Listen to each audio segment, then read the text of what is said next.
Hey folks, this is Kalani.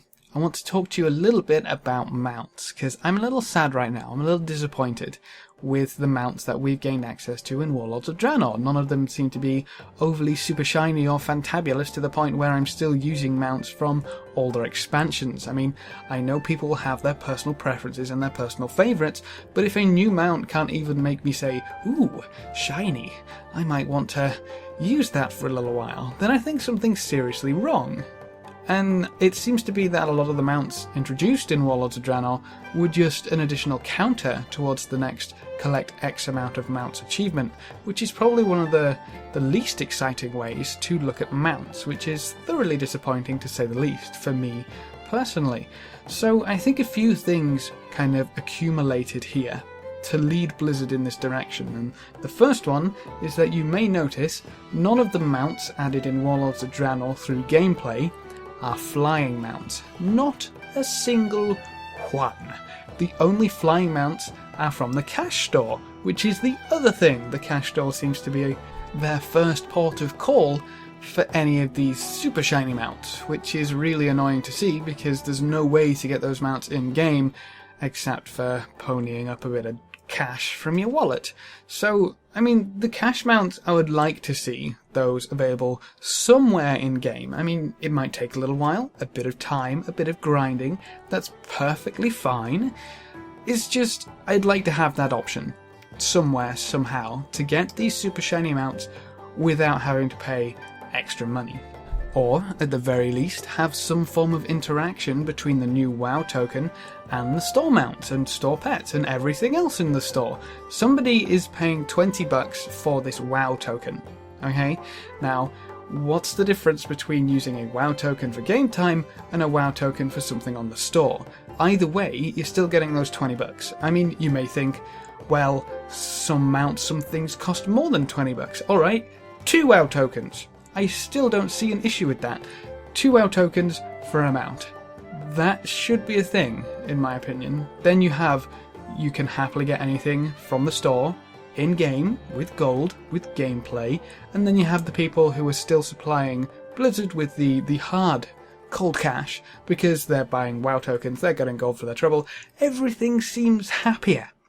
So I'd like to see some form of interaction there. I really don't see why that isn't a thing or why that wouldn't become a thing, so that's maybe something we would see, and I would certainly hope so. But the other thing is that Blizzard have said they don't want flying in Warlords of Draenor. That's not just this tier, that's not just this patch, that's 6.2, and that's everywhere past 6.2, because it's not just Warlords of Draenor either. They said they don't like flying in Warlords of Draenor, and they're not going to implement it in any future expansions. So what are you going to do with mounts?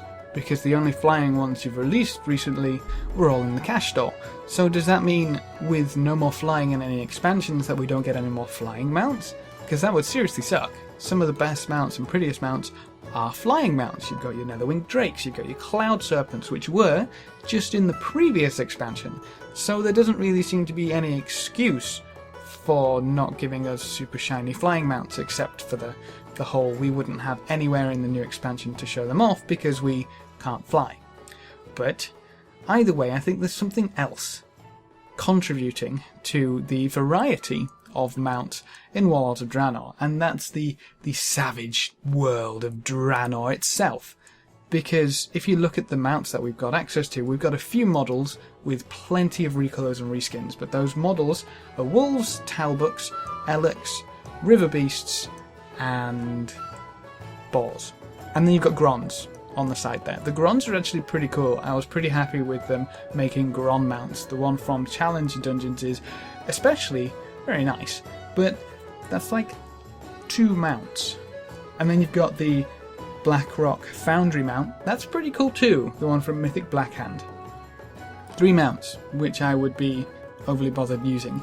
And then with 6.2 we're getting a bunch of reskins and recolours with just a bit of a fell touch added. So we've got the Infernal Wolf, which by the way is the new raid mount. So you went from this awesome molten lava Kodo to, well, it's a wolf, but green. Cool. And then we also have the Apexis Crystal mount, which has actually changed. That used to be the wolf, but it was flipped around with the Raven Lord mount, which is a flyer, I guess, for what it's worth. But it's just a fell recolour of the Collector's Edition mount, the Raven Lord, the flying one. So there seems to be a serious lack of either motivation or initiative somewhere at the bottom line for Blizzard's mount creation, because things seem to be a little bland recently.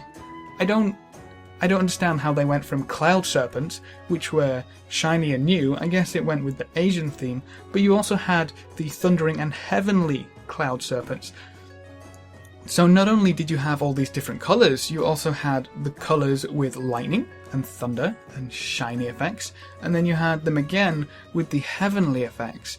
So there was a nice personal touch there for doing something extra. A lot of these mounts were in a lot of the harder to get places, or the more RNG places, so few people had them, for one. But then, if you wanted the Thundering Onyx over the Heavenly Onyx, there was a different place to go and you could happily do that, which gave it a little bit of a personal touch. But all of those mounts were super cool. And then we kind of go to boars, talbots and wolves, and it's just a little disappointing to see. As I say, a lot of it seems to be a lot more about padding how many mounts you have, rather than the quality of the individual mount. So, I'm curious to see where they go with that. What do they have left? Because they just gave us a bunch of generic models. So we're going to need either a lot more generic models next expansion, or something actually worthwhile. And I don't know if they've left themselves enough room here to give us anything new and shiny, unless they throw it up in the cash store. But I mean, hopefully by then we'll have some form of interaction with the WoW token, so I don't know, that's just kind of what I wanted to get off my chest. It's a little frustrating not to really care about the mounts in this expansion, which is a really odd feeling, not caring about a section of the game because it's a little bland and feels a little underdeveloped, or just overall very underwhelming.